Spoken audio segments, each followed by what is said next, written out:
Hey, Geekscapists, we got a lot to talk about this week. LA Comic Con is coming up in a few days, and we got some panels. Also, we've watched the first two episodes of Hawkeye. Does it hit the bullseye? Oh, that was a tough one. Also, Spider-Man No Way Home tickets. Those were scary, and they went fast. And we can finally tell you what we thought of Ghostbusters Afterlife, because we got Matt Kelly on the show, and he went and saw it. There's tons to talk about here on a brand new Geekscape. And there's traffic outside my window. Sorry about that. Let's just get it all started up. It's Geekscape. Sit back, have some fun.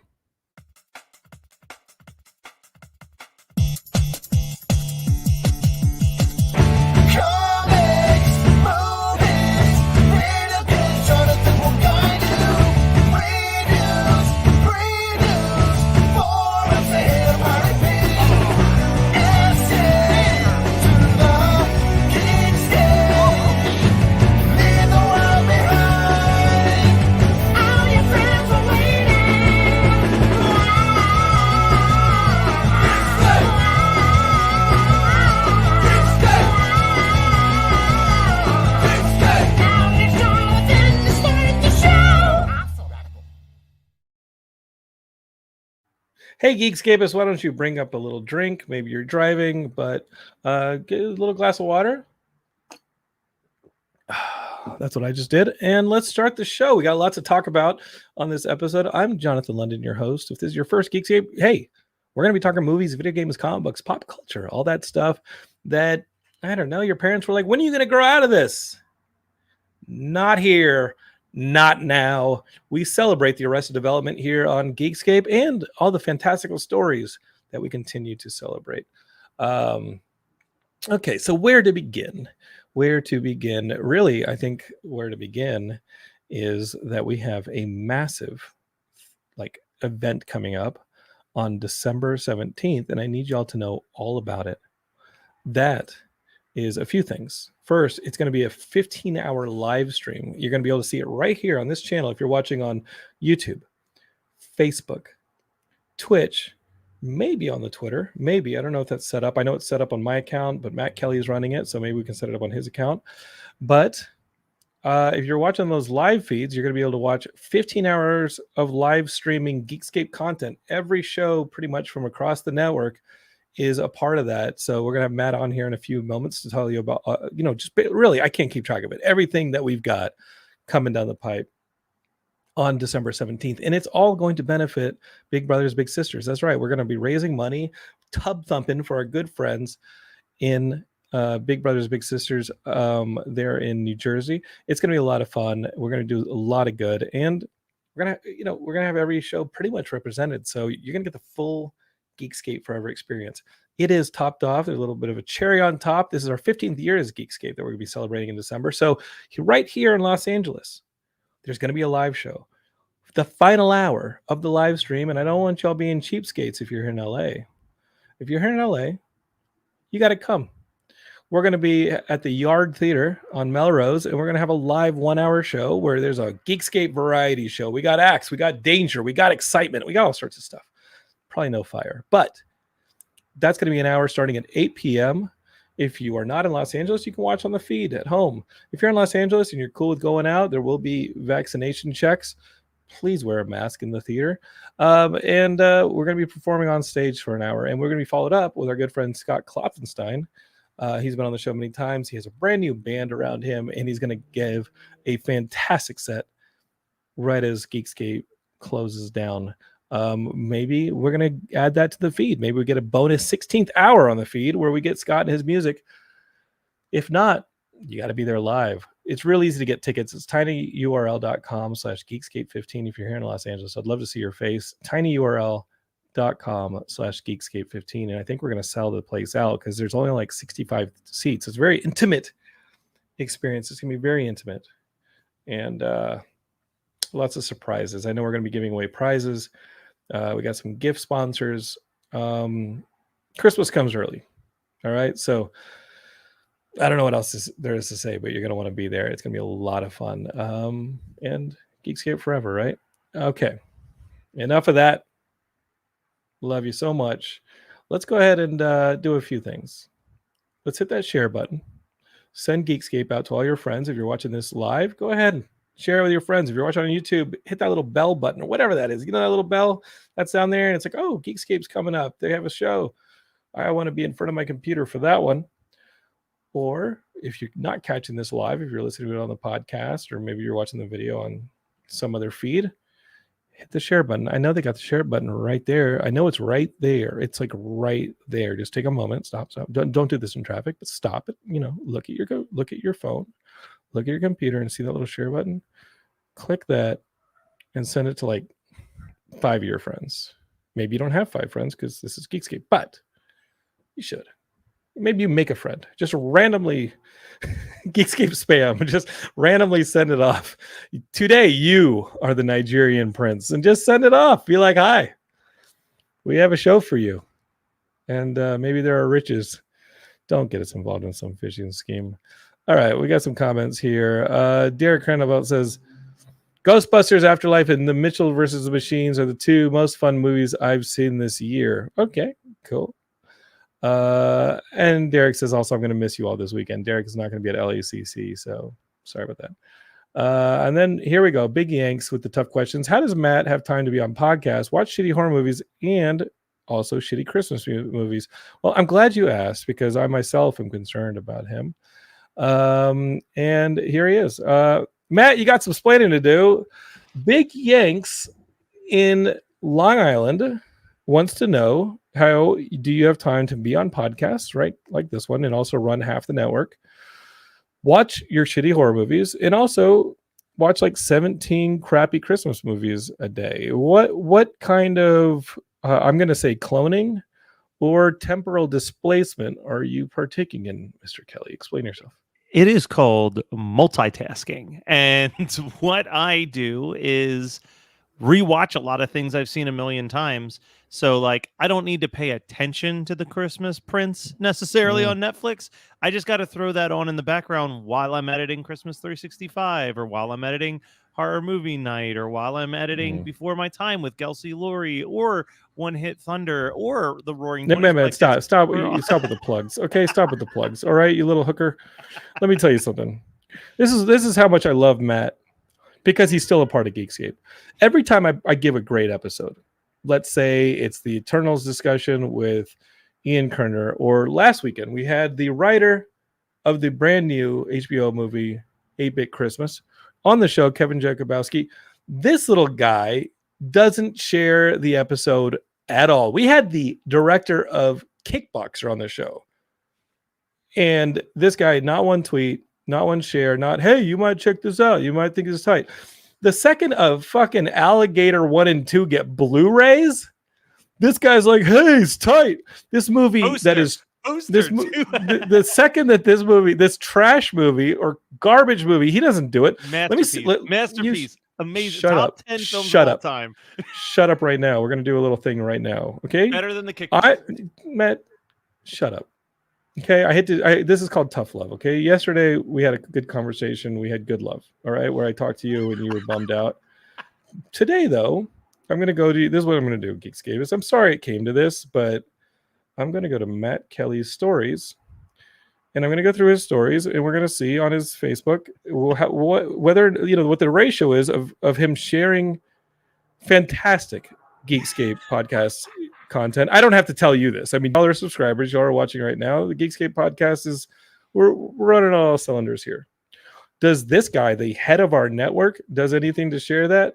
No, but he will take the time, because he's just so busy, to post this bullshit. All right, here we go. Not bad. He did watch The Bishop's Wife. He saw it last year for the first time, and he revisited it. You know how many times I've revisited a movie in the last 5 years? Maybe once. Who has time to revisit movies? Okay, look at the next post. He watched this thing called A Christmas Prince, The Royal Baby. This is this is a Netflix Christmas movie. I'm guessing about some royal who impregnates somebody, and now they're gonna have this. She's a journalist. Okay, she's a journalist, and now now the Christmas Prince is gonna have a royal baby with some journalist, and it's the third movie of this Christmas Prince trilogy. And Matt took the time to put on his story, this is easily the weakest of the trilogy. Part 2's fantastic. You But should part 3, enough. they really lost Okay, their... yeah, okay, yeah. This isn't exactly razor sharp critical acumen we're dealing with. Okay, here, pal. And then the next comment is, he watched this thing called Father Christmas is Back. It has Elizabeth Hurley, Natalie Cox. Let me see if I can recognize any of these other actors. John Cleese and Kelsey Grammer, who I think is playing some kind of mall Santa. And he watches this garbage. Matt is watching this shovelware garbage straight to VHS or straight to Netflix or straight to... Matt is the only person I know who probably goes to a Redbox anymore. And like, he's watching these Christmas movies like an addict. And does he do anything to like share the quality content that he's partially responsible for? No. He's like, check it out, Alligator 1, a movie nobody's thought about. Let's face it, okay? Like, maybe the dregs of society have thought about this movie maybe once in the last 10 years. 5 years like, in check the it making, out, John. 5 years in check the it making. out, guys. Alligator 1 and 2, they got Blu-ray releases. One is in a 4K HD release of Alligator. 3 discs, John. It's a 3-disc release. No, I have coasters. I'm good. Listen, okay, Matt. Here's what I'm worried about. Support Scream Factory. They're great. Yeah. They are nice guys. Here's Derek trying to help you out. He's like, Matt, did you watch A Boy Called Christmas? Derek, you're not helping. You're not helping. He's like, oh yeah, of course he's got to review it. If I'm a filmmaker and I'm busting my ass making some $50,000 Christmas shovel movie to Netflix, and I get some half-baked review on an Instagram story from some guy who admittedly watched it in the background while he's cutting podcasts with headphones on. Stop. First of all, you don't know me. I don't wear headphones when I edit. 2, only the ones that I've seen before do I edit during. Father Christmas is Back. That was during dinner. So I was not editing, and I actually paid attention to it. Oh, yeah. I'm sure that movie just demanded all of it. If y'all want to have your podcast edited without headphones, go ahead and check out weknowpodcasting.com. I'm pretty sure, yeah, okay. Oh, and if it sounds like Matt's underwater in this podcast episode, which I don't think it is, that's on Matt, okay? Big Yanks, he's dumping on you. He says, no wonder the podcast audio is crappy. No, okay, Big Yanks, please, you're not helping. And Derek comes back. A Boy Called Christmas was a lovely and a heartwarming time. Related, where's the latest episode of Xbox Game Pass? Anyway, yeah. Where's the one you listen? This guy Derek Cranevelt, he puts out one podcast a month on this Xbox. It's the first of the month, so the Xbox one won't come out until December 1st. He skipped November, Matt. Well, did you catch that? Did you catch that he just forgot November? He's just like, oh yeah. Well, Big Yanks is right. Klaus is the best Christmas movie on Netflix. I see him saying that. 8-Bit Christmas is the best Christmas movie released this year, though, by a big margin. Which I wouldn't have watched. Which I wouldn't have watched if not for you having him on there. Which is why I did share that on the Christmas 365 Facebook group. And I'm sure all 5 people who follow that group are really excited to be like, we're fucking crushing it. We tripled our numbers this month on Christmas 365. People are finally getting a taste of the goodness that podcast is. And the top-notch audio editing. Matt, this is like a kindergartner's multiplication table when you say that this thing's been multiplied by 3. All right? It's not exactly double digits, all right, Kippo? Don't give away my secrets to Listen, that's 3 trees falling in the woods. Okay. Derek, stop. Derek's in the chat saying, what happens to the audience once Christmas is over? Worry about your own podcast. All right. What happens to your audience when you skip an entire month? Okay, pal. Why don't you rake the leaves out of your backyard? All right, pal. Let's lighten things up. Heidi goes, hi. You just popped up on my screen when I opened Facebook. Yes, we are spam. Okay.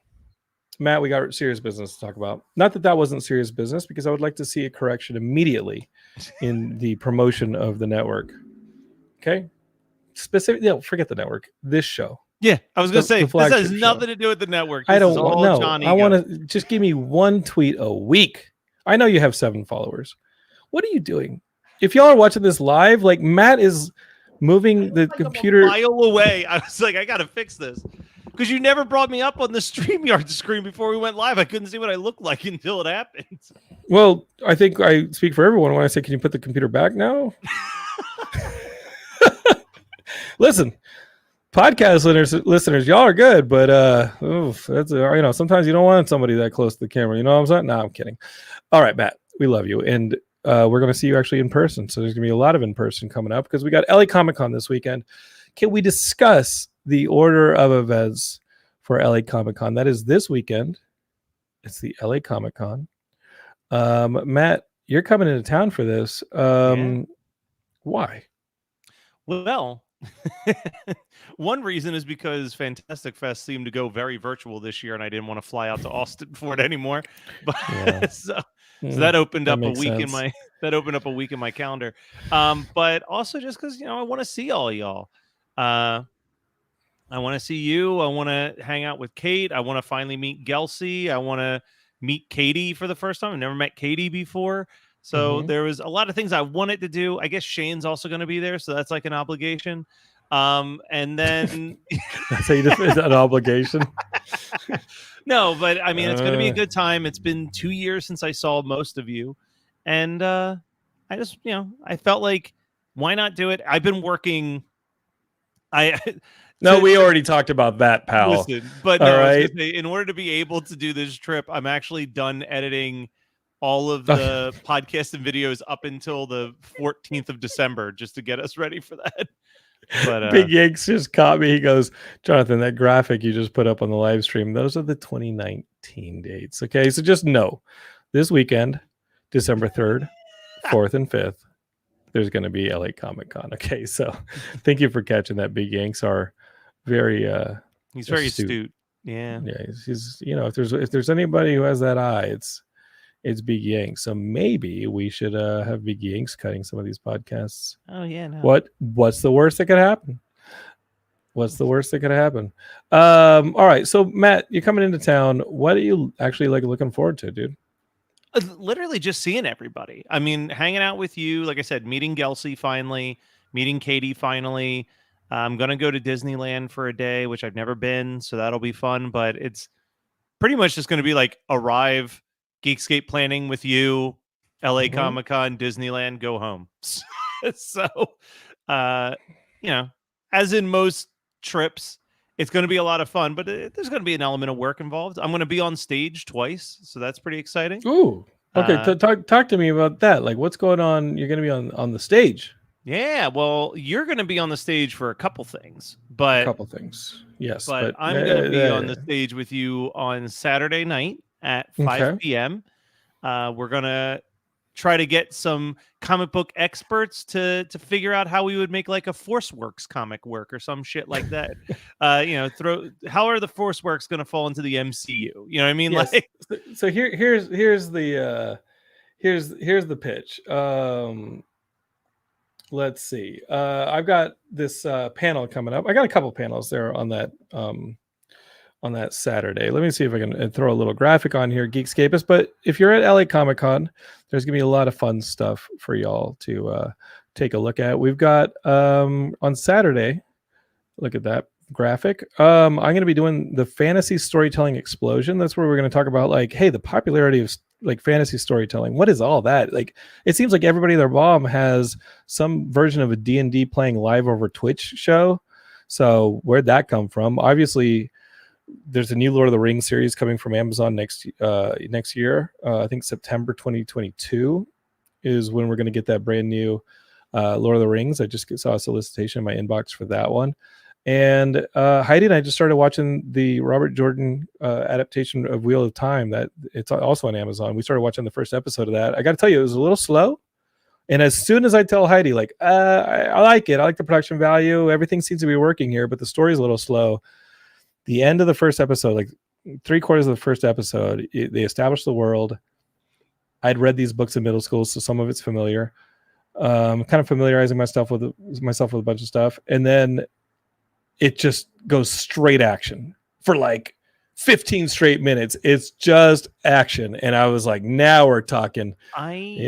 It was good. I never read the Wheel of Time books, but I remember in high school I had friends who used to play. They used to refer to it as Watt Mud, and it was the Wheel of Time multi-user whatever. It was basically like an online Yeah. RPG like years ago, but just based around the source material of Wheel of Time, and I couldn't figure that shit out. That was all like the text-based gaming where there Yeah. wasn't Yeah. like I tried, but I do want to read the books eventually and check out the show, but I forgot all about Wheel of Time until you just mentioned that you were reading the book. You used to Yeah. read the Oh books no, as no. a I kid. mean, I read it. I read it in middle school, and they're big books. And then Robert Jordan didn't complete it because he died. But we'll see. I mean, this has got to be an expensive series, but it looks good. I'm in. They got over the hump of introducing a pretty dense world, and let's rock and roll. There's some good stuff in there. So we're gonna be talking fantasy storytelling at 1:00 on Saturday, and then I'll go over to the main stage at 3:30 and talk to our friend Giancarlo Esposito. He's the guy who plays Moff Gideon on The Mandalorian. He's also Gus Fring on Breaking Bad and Better Call Saul. So we had a nice little rapport last April at the online LA Comic Con thing, and then, so now we're going to talk. And I'm excited for that. I was supposed to do the Zach Levi panel before that, and then Zach is like, no, I don't need a moderator. Said not Jonathan. I'll do That's it the best you got myself. to offer me. I met Zach, and I thought we had a nice little conversation, and You thought wrong. I thought wrong. Nah, I understand where he's coming from. He's like, dude, I don't need a moderator. He's such a nice, he's such a jocular dude. He's so charismatic. He's gonna rock that stage. He's gonna warm. You know what, Zach Levi. Let's just admit, you're the warm up act for me and Giancarlo.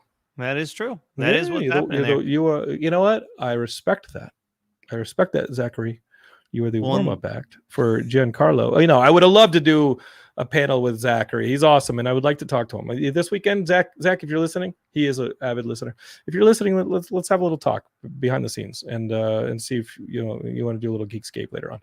And then all that running is going to come in handy though, because that panel is going to end at about 4:30, and you got to get over to the other room by 5. No, Matt. These are 30-minute panels. These are very quick. So I'm only talking to Giancarlo Esposito. I'm only talking to him from 3:30 to 4, and then we got a little lunch break, whatever break. We have an hour to mosey on over to the next Geekscape Present panel, which is the one featuring Matt. We're gonna take a bunch of Marvel Masterworks cards from the 90s or 2000s. You remember these baseball cards that looked like they had the Marvel characters on there? And let's face it, there are some really lame Marvel characters like Mother Maker and stuff like that, like really derpy stuff. And you can really tell the time on who they're really pushing in those cards, because I have maybe like a 5-year period of like 92 to like 97 maybe, and it's like, man, slapstick is in every one of those decks of cards. Yeah, like there is a Marvel character called Slapstick, and I think that's the guy who runs around with like a giant mallet, and he just looks like inhuman. He doesn't have a nose. He looks like some weird clown. He basically looks like Mr. Mime from Pokemon. Am I right, Matt, on that one? Yeah, you're describing him right. Yeah, and this Marvel character. Listen, the 90s stunk. The 90s in comics just stunk, and a lot of bad characters came out. And we are going to take those characters and we're going to say, hey, let's say that you are the head of Marvel and you want to introduce this character to the MCU. Who plays him? How do you introduce him into the story? How do you integrate him with the MCU? How do you do slapstick in the MCU? Matt, slapstick better be on that list. Matt is going to be the card master on the panel. He's going to be reaching into the cards, pulling them out, and then it's up to he's challenging the panel to discuss how you'd bring him into the MCU. It's going to be a fun panel. And Big Gang says, "Hey Matt, want me to mail you my Marvel Masterworks cards?" Yeah, no, we're good. No. Every kid has them. I got a couple holes in my collection. Yeah. And he might you have some holes? Oh yeah. Just mail them to Matt. Bolt T over on Twitch says, "Hey, Robert Jordan died. Yes, before finishing the Wheel of Time books, but he did leave extensive notes to someone who did finish it. So cool. Awesome. I was out of middle school, and I got to tell you, I transitioned out of fantasy novels because the threat of getting my ass kicked and like my obsession with high school social status was just too much. I just was not. I could not be caught dead with a fantasy novel in high school. So I read Star Wars books. What the fuck? I Well, totally read the all the Star Star Wars Wars books. It makes no sense. No, it makes sense because the Star Wars books weren't as thick. So when the bully threw your book at you, it Yeah. left less of a Yeah. impact. Like, Yeah, that's very true. You know, if I have regrets about that transition from middle school to high school, I gave up playing the bass because I did not want to be an orchestra because orchestra was for the nerds. What lame. a idiotic move. What a Yeah, that is a big idiotic move. I could have been like that cool, you know, I could have been like a cool upright bass player, like the dude from The Living End. Yeah. You know? I gave So up saxophone in sixth grade because the band teacher said I had zero talent. So that's I was that's a like, different all right, well conversation, then. Matt. Matt, that's a different conversation. You're like, but you know, Michael Jordan got cut from the JV team, didn't he? So like you know when that idiot, you know, when that idiot said, "Hey, you got no future in saxophone," you know, you could have just been like, "I'll show you," and then you put in the hours, and you know, next thing you know, you're a sax master. Yeah, I'm Kenny G up there. Yeah, I'd be like, "I'll show you." So you know, LA Comic Con is going to be a lot of fun. The following day, we actually have Well, on I was Sunday gonna say, only yeah, the one. What? Yeah, we have following day. one panel. We only have one panel, but this panel, let me tell you about it. Let me tell you about it right now.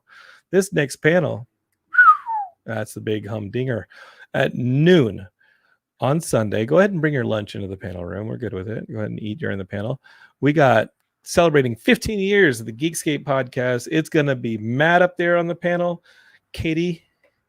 We got Josh Jackson, Carlos Lopez, Shane O'Hare, and Heidi Cox is going to be on the panel to join us. So it's going to be a lot of fun on that panel. There's going to be no audience for it whatsoever, but we're gonna make some jokes and we're gonna have some fun. And maybe somebody will be like, "Hey, I'll just sit in this empty room to eat my lunch. These 19 nerds are tucking up in the panel stage, and hey, that guy's got an alligator shirt." Lunch, Jonathan. That could be dangerous. You know what, ha-has Matt? might hit him too hard. You know have you seen the lunches and how expensive they are in the convention center? I can imagine. My hope is that they hate our panel so much they throw their food and we catch it and now have something to eat. Listen, this is how we get the free lunch. Okay, we put on a panel so badly that they throw their food at us. Like, I'll eat tomatoes, that's fine. They just throw food at us and they just want us out of there, and we get free salad, I guess. Right? Love it. So Solid that's my plan. strategy. Put on a panel so bad they throw their food at us and we eat for free. Joke's on you. What do you think? You like that strategy? I think that's a good plan. It's going to be a lot of fun. This weekend's going to be a lot of fun. We're going to have a blast. And I don't even know. I got to tell you, you don't want to miss any of this. And if you're not in LA and you're like, "Oh, no, I'm going to miss all of this." Nope, you're not. Because Jonathan is going to record all of the Geekscape panels, and we're going to put them on this feed right here. So if you're already subscribing to the feed, that's the podcast feed, probably not the live stream. If you're subscribing to the podcast feed, you are going to have the fantasy panel. A couple days later, you're going to get the Marvel Masterworks panel, and then you're going to get the Geekscape 15 panel, and you're going to get all three of those. And Not maybe the chat. Giancarlo Esposito. Say, Maybe. Here's the thing: in that main stage, their recording setup is like super awesome, but they don't have any. They don't have any AV outs, which is how we record the panels. Wow. So we'll talk. Matt, you and I are going to go to the convention center on Friday, and we'll do a little scouting, and we'll see if there's a way to record the main stage panel that we're going to be a part of, because I would love to have the audio from that to put out on the feed right here, so that y'all can listen to it and Matt can fail to promote it. I think that'd be great. Sound like a deal? Sound like a deal. So if you're watching this live, if you're watching this on Facebook, or you're watching this on YouTube, you stay in your lane, pal. If you're watching this on YouTube, or you're watching this on Facebook, subscribe to the Geekscape podcast on your podcast apps or Spotify, and then you're going to get those other three. All right. I can't do a live video of those, so you're gonna have to subscribe to the podcast feed for those. But it'll be worth it. It'll be fun. We're gonna make more jokes. You were gonna say something, Matt? Nah, we'll talk afterwards. Oh, are you upset? Oh, maybe. You No, upset no, with me? no. Are you upset? No. A little bit. Baby's gonna cry. Uh, but the other thing that also, if you're like, man, I can't be at LA Comic Con this weekend, I'm gonna miss all the goodness. Just wait 2 more weeks, and we got 15 hours of goodness back here on the YouTube for you. So it's win win win win win. Matt, listen. I don't want to oversell. We probably have 14 hours of goodness in Geekscape games. All right. That is true. So I have not heard back from any of them on what their plan is for their. So let's panel. I'll tell you the plan. They're going to show up late, and then they're going to delay my stuff, and we're not going to do that. Hard cutoff at 11 p.m. Eastern Standard. They're out. Yeah. So I got to tell you, Matt, the live show here in LA will not be delayed by the likes of Shane O'Hare and Dana Cranevelt being like, oh, wait, I'm driving home from work in Alaska and there's a moose across the road, or whatever the heck the excuse is that week. So no. All right, it's not my fault you decided to live in like some frontier land. Out of the door handle. Yeah, Matt, we were gonna do like a live Mario Kart tournament, and Shane was like, "Oh, I'll figure out the emulation, no problem." I bet you that guy tried to figure it out 3 hours before we were about to start. And was like, "Can't make a lick of sense out of it, guys. I don't know what's up, what's down." This guy had like 3 weeks advance notice, a month advance notice. It might have even been his idea to be like, "Oh, I know exactly what to do. I know the emulation. This guy thinks he's the lawnmower man when it comes to figuring out computer stuff. All right, he thinks he's like the Matrix. He's like, I just need the graphics card, and then I can make. He's like, oh, this is what you all got to do. Okay, I'm gonna need all of y'all to go out and buy these expensive controllers or whatever they are. I need y'all to go buy these emulator controllers. Don't worry, guys. Spend your money. I'll have this all tidied up by the time we start. Plenty of instructions. And then that morning, we all wake up, and it's like, oh, sorry, guys, couldn't figure it out. What the? Come on, man! Like, what was that? Last episode, I was like, I think we're gonna do like a live Mario Kart tournament because I have confidence in Shane, and then like it rolls around, and he's like, I checked a couple of Reddit posts and couldn't crack it. So, meanwhile, there are 12-year-olds on Twitch who are streaming everything. They're streaming everything. Some 12-year-old on Twitch is over here streaming the hell out of like 15 old retro games all together at the same time. A 12-year-old. Derek has the quote of the day right now. Throw that shit up right now. Yeah, Derek just goes, yeah, like I'm ever the reason that we start late. Yeah, I know, Derek. Wait, I know, I'm getting to it. He then follows that up with, it's now even more clear who the winner of Shane versus Asrock is. I also definitely bought a controller. Okay, Derek, we all bought controllers. Like Shane had us all say that Shane was like, just go out and buy these emulator controllers. I'll get it figured out. And then the morning was like, never mind. Let's play something else. I was like, no, that wasn't the deal, dude. He probably bought stock in those controllers. Okay. So listen, yeah, he's probably like, hey, he's mining crypto in his freaking airplane hangar where he lives. I love the guy, but listen, if you're mining crypto like with another computer, you're probably the problem, man. Come on now, like you're like, I made 0.000000000 today in Ethereum, but I'm gonna crack it big. Like you are the equivalent. You were gonna be the equivalent of that old prospector in like some movie without teeth who just dies in like some cave in some mine. Okay, like that. Like it's just not gonna go your way, buddy. I don't think this is gonna break your way. All right, listen. It's a hustle. All right. This Shane. Okay, so I'm gonna say this real quick. We're not gonna give it that much time because enough. But the Shane versus Asrock thing may be the only reason you should. Now, there's tons of reasons to subscribe to Geekscape Games, but there's a running drama over there. Shane had a graphics card from this Asrock International, whoever makes these graphic cards, and he claims that it was broken, and now he wants them to replace it. And he looked at some infinitesimally small piece of writing on whatever the purchase contract was on this thing, and he said, hey, this isn't working, y'all need to replace it. What he doesn't say is that he went on for 3 straight episodes about how he modified the freaking thing and put like gel all over it to like try and get it to move faster or not heat and this and that. Like he's like, yeah, I covered it in this special cream so that it would move faster or not heat.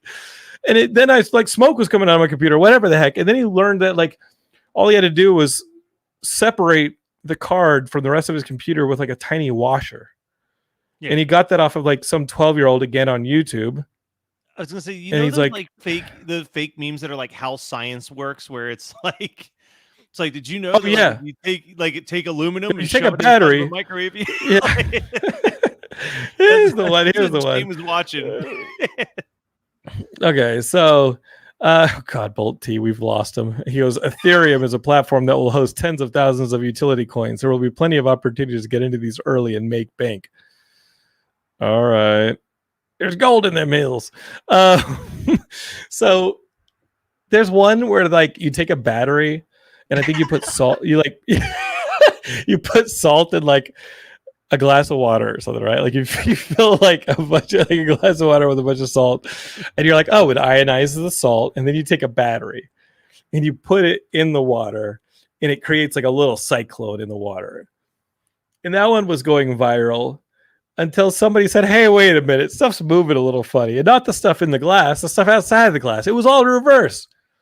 So somebody took like a stirred up a little like cyclone, little tornado inside the water, hit record on the thing, took the stir out. There was still a little cyclone inside the water, and then put a battery to it. It was like, hey, check it out. This is what happens. And then reversed it.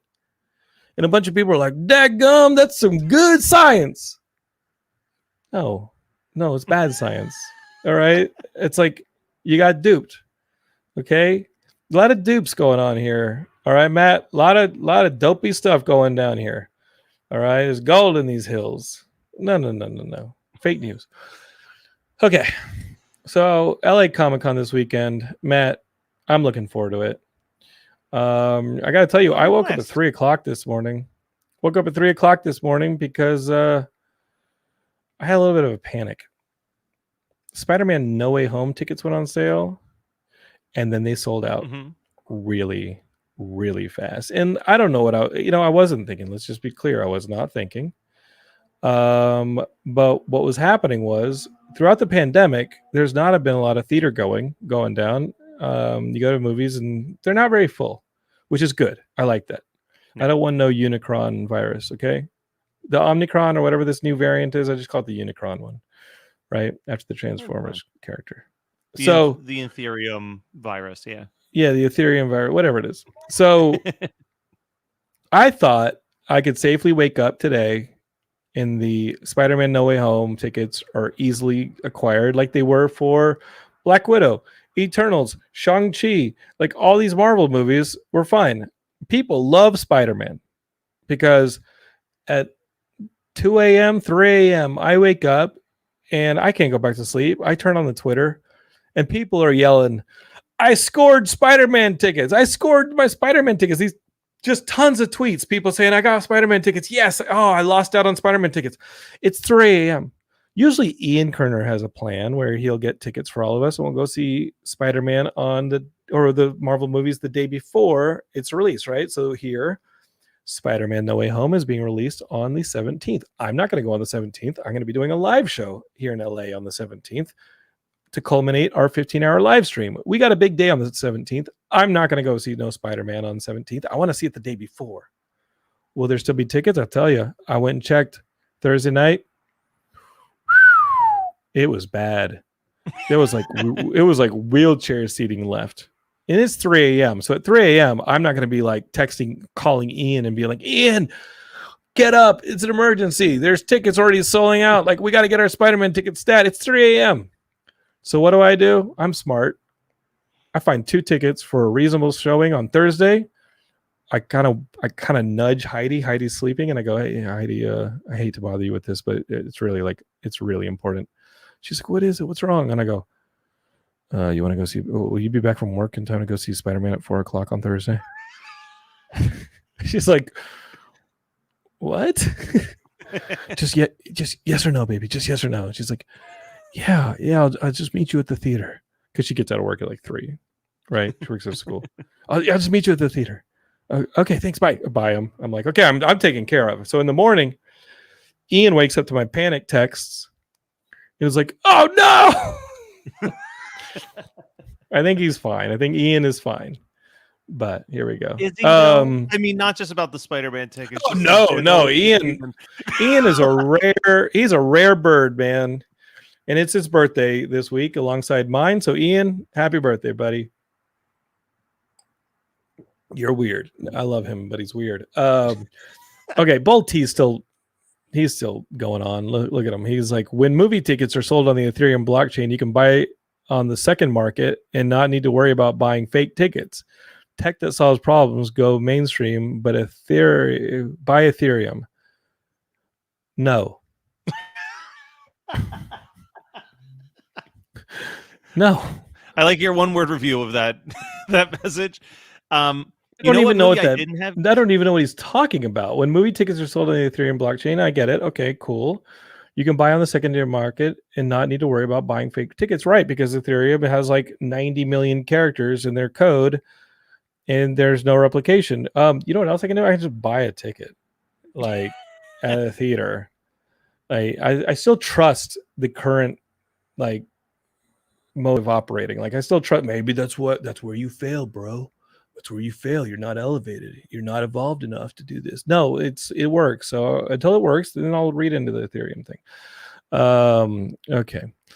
You were gonna segue us, I believe, Matt. I was going to say, you may have had trouble finding tickets for Spider-Man, but I had zero problem finding a ticket to check out Ghostbusters Afterlife on a Monday afternoon. And man, I agree with something Derek said earlier on, because I genuinely think my top 3 films of the year are going to be Ghostbusters Alligator Afterlife, 1, Alligator 2. No, I'm kidding. And Ghostbusters Afterlife. Yeah, no, the Machines versus the Mitchells and Mitchells versus the Machines, yeah, and 8-Bit Christmas. I mean, those are the 3 ones that left the biggest impression on me. But I think I texted you as soon as I walked out of the theater and was just like, Ghostbusters Afterlife reminds me why I loved movies as a kid. Like, it's everything you want to remember about seeing movies. I love this movie. I straight up love this movie. I was blown away by the writing right off the bat and how economic this movie was, how much heart this movie had. I love this movie. I won't spoil it here. I don't think you'll spoil it here, but what I love is that it starts with a giant mystery, not unlike any Ghostbusters movie should. And the mystery immediately turns into a personal story. It turns into a story of people who are on the down and outs, like this mother and her 2 kids, and they're about to be evicted, and they've inherited this piece of land. She is Egon Spengler's daughter, and Egon has now died. We know that Harold Ramis, the actor who played him in the original, is gone. So Egon is now gone, and his daughter inherits this totally cursed piece of land. And it's not just cursed because there's ghosts, but it's cursed because, man, this place is like something out of a Stephen King novel. It's creepy, and it's in the middle of nowhere, Oklahoma. So she moves her 2 kids there, and things for them are not going well. And then, they try to make lemonade out of some lemons, and then the ghosts start popping up, and the artifacts from Egon's, life. And God, what a bunch of heart this movie had. It's really. And like the other thing is, like you said, this is as much of a, as you said in the beginning, they kill off Egon Spengler because obviously Harold Ramis dies, and in such a weird way, it's such a beautiful like love letter to Harold Ramis simultaneously, and they get the music cues right, they get everything so right in this movie. And I remember leaving the theater and like, there is a 95% chance that you will cry watching this movie, especially if you are a kid who grew up watching all of the Ghostbusters stuff, be it the movies and then the real Ghostbusters and then the video games and the comic books. There was a publisher called Now Comics that used to have the rights to it in the late 80s, early 90s, and I used to read all those comics. Yeah, but it got me thinking just about Harold Ramis in general, and like, I went back on his wiki page, and I really think that he is one of those writers that doesn't get enough credit for, like, I'd put him right there with Doug Kinney as far as like, without those guys, we don't have the comedy scene that we have almost 40 years removed from them doing National Lampoon. You know what I mean? Like, Mhm. Harold Ramis co-writing Animal House and writing Caddyshack and, you know, Stripes. I don't know if he wrote Stripes. Stripes, but all those movies that he's in are fantastic. Yeah, Stripes, doing the I even like it when he Vacation. shows up. Like, He shows up in Orange County. He still showed up in like some later films, and just Harold Ramis's presence was like, oh, this adds some comedic credibility to it. You know, yeah, yeah, Harold Ramis definitely didn't get enough credit, and what I love the directing in this film too. It was beautiful. I was like, can you imagine directing a movie that is a kind of a requel or a reimagine? It's not a requel. It's not a remake. It's not a remake. It's just a follow up to a movie that your dad did that you grew up on the set of. yeah, that's insane. It's so cool, and it's just made in total love. Heidi's watching, and she says he's in Knocked Up. He is in Knocked Up. I don't know if y'all remember that, but he is in Judd Apatow's Knocked Up, and He's Seth Rogen's dad in that movie. yeah, and like I said, like he just adds so much credibility whenever he shows up in a film. And obviously, you have the sexiest man alive, Paul Rudd, in this film. I loved it. It's hilarious. It's got heart. I will not spoil it here. Matt can probably, but do not spoil it. It's just it just made me feel good. And Tom Pinchuk, our good buddy who's been on the show, wrote something about it on Facebook, and he said that this movie's getting a lot of it's not getting a lot of criticism. People love this movie, but when it does get criticism, it's from people saying that it's too much fan service. And I just want people to remember that this is a popular culture. It is pop culture, short for popular culture, and that fan service is a good thing. And having people like your product is a good thing. And if that is along the lines of some punk rock fogey saying, oh, it's a sellout, okay, there's nothing wrong with making something enjoyable for a lot of people. There's actually something really right about it. They're the same people who, like, they'll bitch that Force Awakens was too much fan service, and then bitch that Last Jedi deviated too much from what Star Wars is. Like, they're never actually happy. No, like, I saw some guy today, Eric Francisco, like commented on something, and this guy, he said, he was like something along the lines of, there are only 2 Alien movies, there are only 2 Predator movies, there are only 3 Star Wars movies, there's only, it's like, no, I'm sorry, but there are movies you don't like in these franchises. They don't all have to be for you. Yeah, they don't 100%. Have to be for you. If somebody likes the 2016, if somebody likes the 2015 2016 all-female Ghostbusters, great. If you like the 2016 all-females Ghostbusters, I'm so freaking happy for you. If you think The Last Jedi is a rip-roaring good time of 3 hours, or whatever, how long that movie is, like, we do not have to disagree. Or we do not have to agree. I so rarely review things anymore on Geekscape, if you've noticed, because I don't think my opinion matters on any of this stuff. I think people do like when I talk about stuff, and they think maybe I have some insight. I don't. But the truth is, I love this movie, and it's okay for you to like those things. It's okay to like things. As Big Yank says, he likes the Phantom Menace. Well, that's a he shouldn't. Opinion, yeah, like... no, he shouldn't. No, you tore it. Sorry, Big Yank. So you're allowed to like things. You're allowed to like things. Except for the Phantom Menace. Except the Phantom Menace. You're allowed to, I don't like the Phantom Menace, but you know what? Who cares? We're circling through a vacuum at rapid speed on a molten piece of rock. So if you don't like a movie that is made for kids or is made for a bigger audience, who gives an F? Like, okay, all right. Way to enjoy the important stuff. Big Yanks is now, he's doubling down. He says, but what about the pod race and Duel of the Fates? So 10 minutes of a 2.5-hour movie. Got it. Yeah, okay, cool. Yeah, got it. Well, I didn't think the pod. Do people like the pod race? Do you remember the Clerks animated is pod series? racing? I don't. Yeah. I always remember that there's the trial episode where Randall calls all of these filmmakers to the stand, basically to just be like, I didn't like this sequel, I want my money back, and is just like collecting money from all these famous directors. But Yeah. he's grilling George Lucas about the Phantom Menace. I just remember the other lawyers like, objection, Your Honor, the pod race was pretty cool. Which is like, I remember I saw that's a movie I saw twice in theaters because the first time I saw it, I was like, oh, I'm so excited to see new Star Wars. And then I watched it and I walked out and I said, I'm gonna need to see that movie again because did that suck? Like I was like, was that bad? I saw it 5 times in theaters, You John. saw it Five five. Well, times. you were, yeah, but you're like, I think 9 years younger than me. So you're a I little don't think it's that. moron. Is it that No, I'm much? kidding. I That's was, mean. That's mean. but no, I was in middle school. I think I was in 6th grade, so I was just so excited to be seeing a Yeah, Star I Wars don't movie on expect the sixth big graders to be. screen. I don't expect sixth graders to have any critical acumen. And let's be fair, Matt. And I knew it was You bad.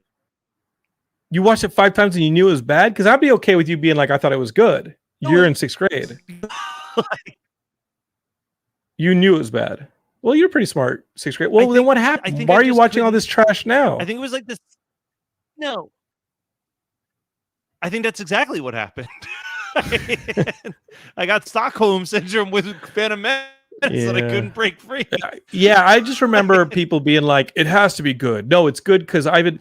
It's like being a Trump supporter. Like you've invested too much in it to admit that you're wrong. So you're just like, "Nope, I have too much identity wrapped up in the fact that I'm a Star Wars fan." So that was good. It's like, nope, I've got too much identity wrapped up, and I drew the line.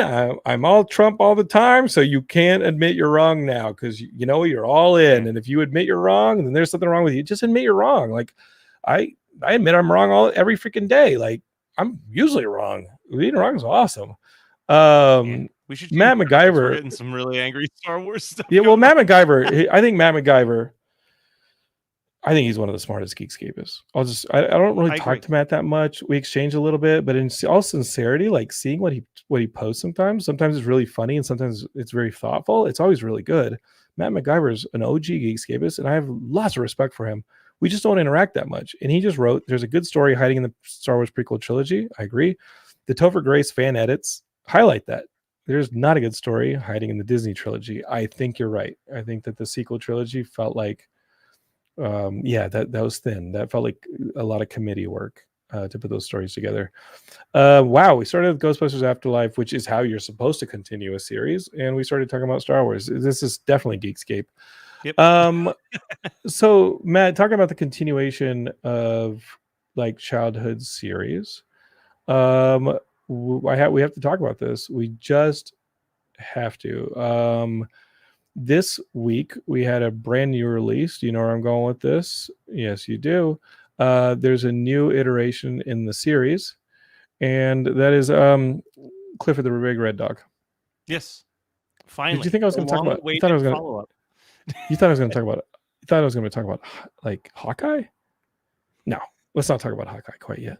Although there are 2 new episodes of Marvel's Hawkeye out. This is the question I have: Clifford the Big Red Dog. This children's book.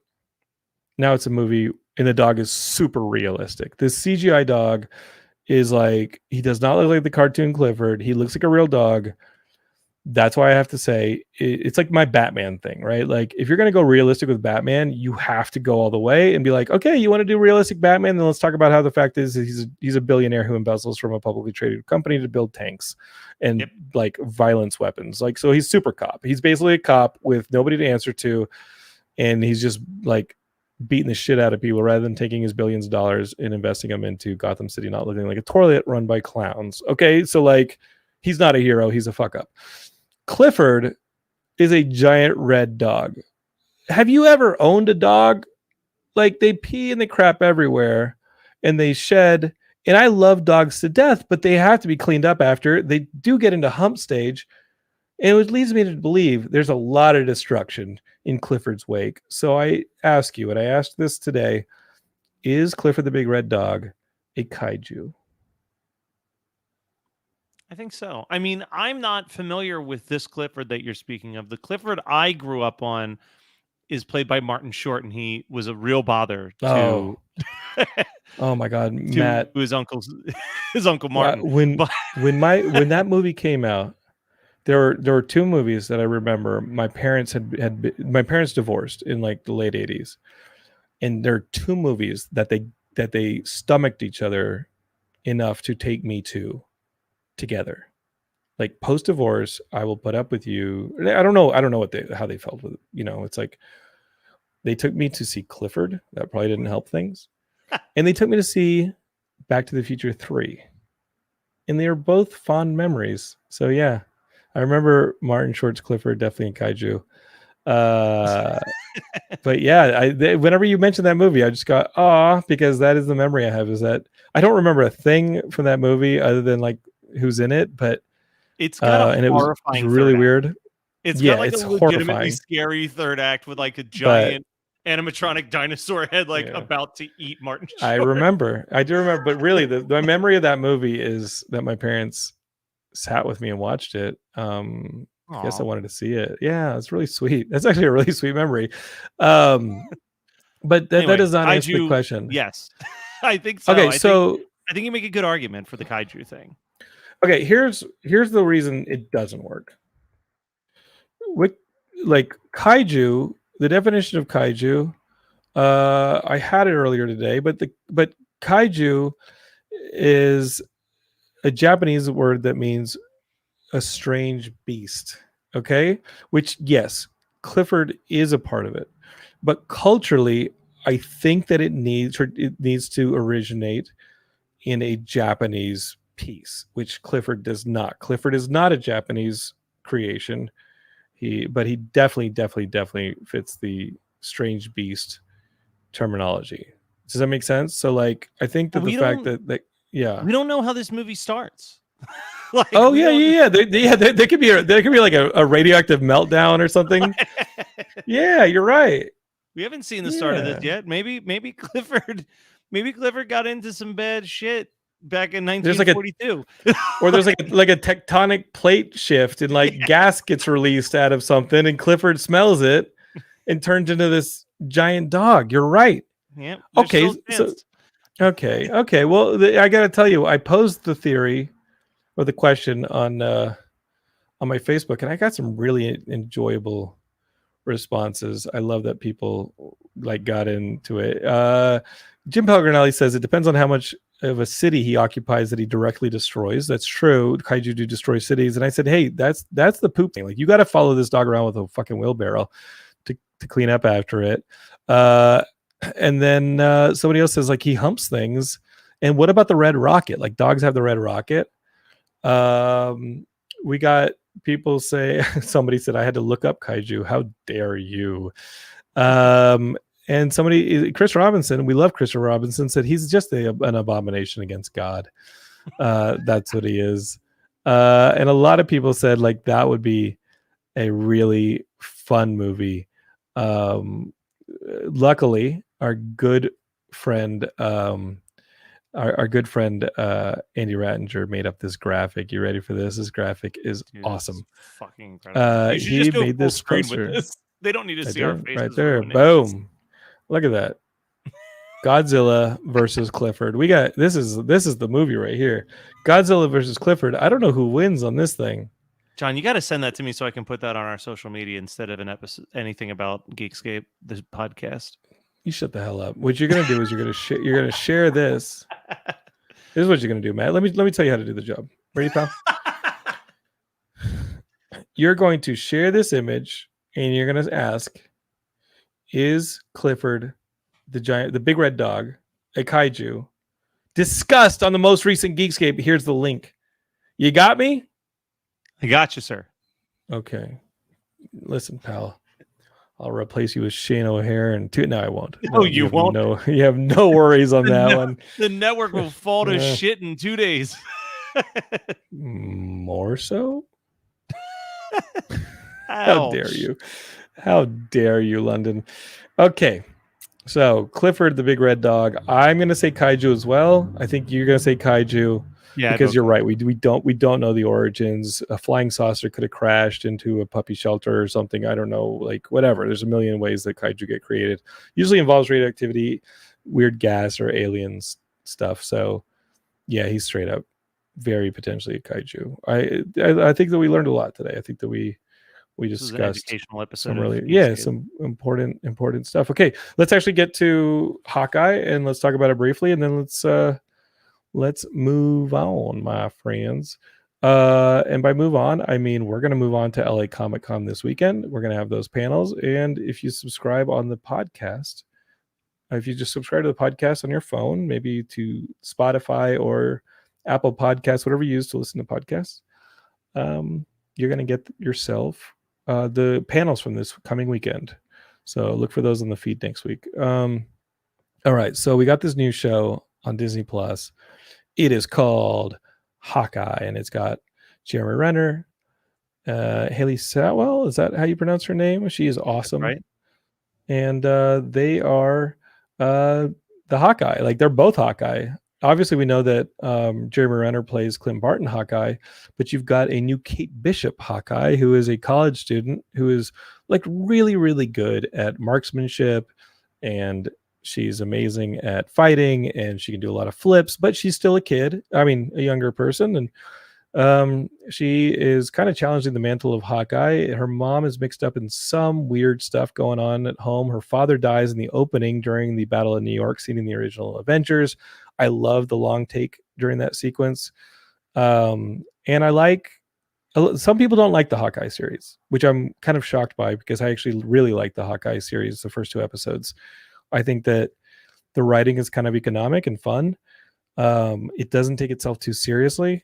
You had a really nice setup with Kate Bishop as a little kid and who the mother is and how the father and the mother are going through some straining times. And in the middle of this kind of argument about maybe leaving New York and financially not being too good, too well off, you also have an introduction of Kate Bishop as a kid being really good at marksmanship and things because you see like her room and she's got a lot of medals and trophies and things. She's she's like a savant when it comes to all this stuff. It's awesome. You then meet the father, and the Battle of New York happens after this conversation where the father says he'll always take care of her. And the father, you think, dies. I don't know. Maybe he'll come back. I don't know. But you see him die off screen, and in Marvel, that means he might still be alive. But the Battle of New York takes out like half their building, and little Kate Bishop is left saved during the Battle of New York by Hawkeye on like the far. He's like on another building, and he shoots something with an arrow, and Kate Bishop begins idolizing Hawkeye as a kid. Then you catch up with her as a college student, and she's on the archery team and this and that, but she's still a little bit of a troublemaker. And now she's going home for Christmas, and her mom's involved with a brand new boyfriend, and there are other mysterious figures sticking around. Bolt T wants to know, like, who is the villain in the series, the super villain in the series? Well, there's a couple things going on in the Marvel universe here. Bolt T says, I don't know if I'm going to watch the series. Any superheroes going to show up in it? Well, already there has been. So the boyfriend of the mom, I don't want to spoil too much, but let me just bring up the IMDb. I thought this actor was really good. Tony Dalton. He's a Mexican American actor. I thought he was great. And he plays Jack Duquesne. And Jack Duquesne, you know, in the comics, because Jack Duquesne trained Clint Barton and his brother and is the swordsman. So already you got yourself a super villain. All right. And it's not until the second episode, I believe, that Kate, who's a fencer, and Jack Duquesne, who's a fencer, Kate's not happy that her mother didn't tell her she's going to get remarried. Kate's a little bit like, who is this guy? Like, what's his game, right? And the audience is kind of like, who is this guy? What's his game? He's a little shifty. And they get a little bit of in the second episode, there's a little bit of fencing match between them. And she's really good, but Jack Duquesne is a really good fencer. And if you're a comic book person, you know that that's the swordsman. And the swordsman in the comics trained both Clint and his brother, who we have not seen show up yet. Also introduced later in the series, and I don't want to spoil too much, but you will see her if you watch both episodes. You have Echo, And Echo is a Native American character who is also a mute. And she was introduced as a Daredevil villain who then became a good character, and she's a current Avenger. And in the comics, she's actually the person who has the Phoenix Force. So when you think of like X-Men and the Phoenix taking over Jean Grey, the Phoenix Force usually has a host on Earth and is like a super powerful cosmic force. Echo actually currently has the Phoenix Force in the comics as a member of the Avengers, so she's like super OP.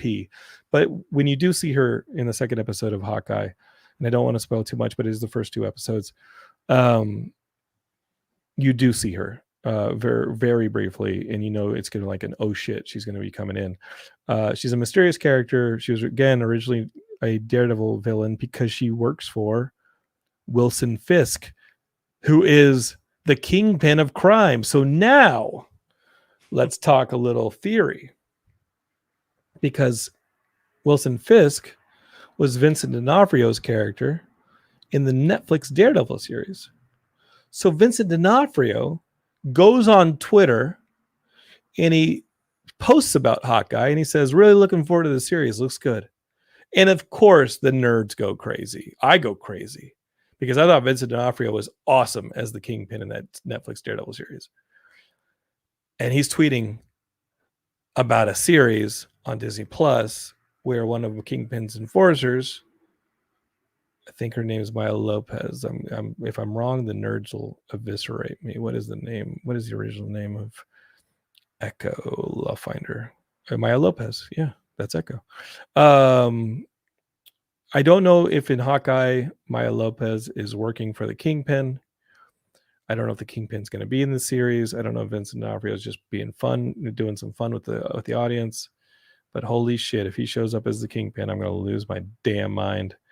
But yeah, that's it. So to answer Bolt T's questions, who is the supervillain in the series? I think you're going to get a bunch of supervillains. I think you're going to get Echo, who may turn good by the end of it. You're going to get the Swordsman. You already got him. He's gonna probably have a history with Clint. And then if you watch the tag at the end of Black Widow, you know that the new Black Widow, the sister, has been asked to assassinate Clint Barton. So you got maybe the new Black Widow showing up in this series. Florence Pugh, Yelena Belova.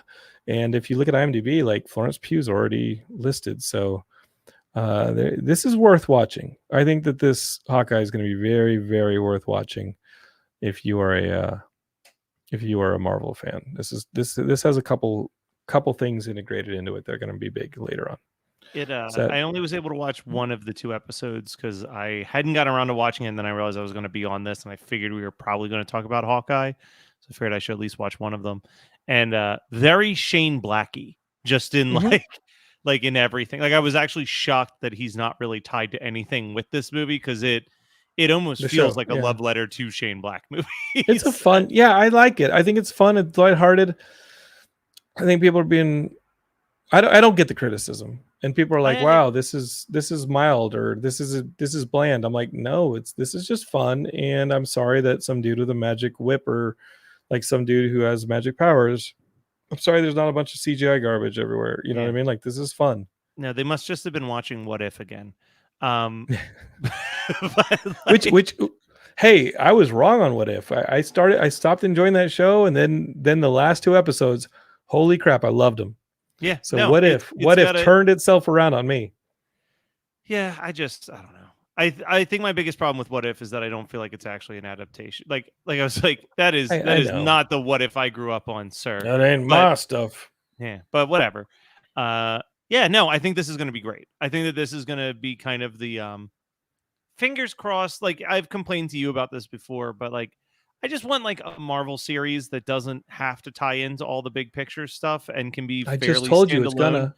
Yeah, I think I just told you it's got characters coming out the wazoo, and I think they're setting up Young Avengers, and they're setting up the Thunderbolts, which are like the Dark Avengers. I think this is going to turn into a bunch of good stuff. I hope I'm sorry.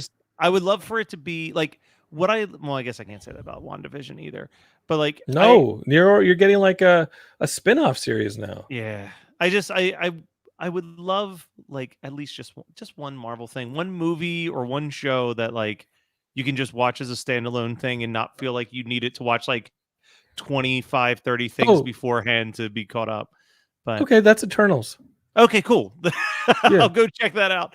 Enjoy that. It's fairly standalone, and sadly, I believe they're going to leave it standalone because Oof. they did not get the return on that one. But I Uh, enjoyed it for what it is. I enjoyed it. It's a little messy, but I enjoyed it. There's an episode here in the feed, Geekscape. You can go back a couple episodes and watch Ian and I talk about Eternals. He yells at me, and Big Yanks texted me this morning and said, "When Ian starts yelling at you during the Eternals episode, I forgot I was sitting in traffic."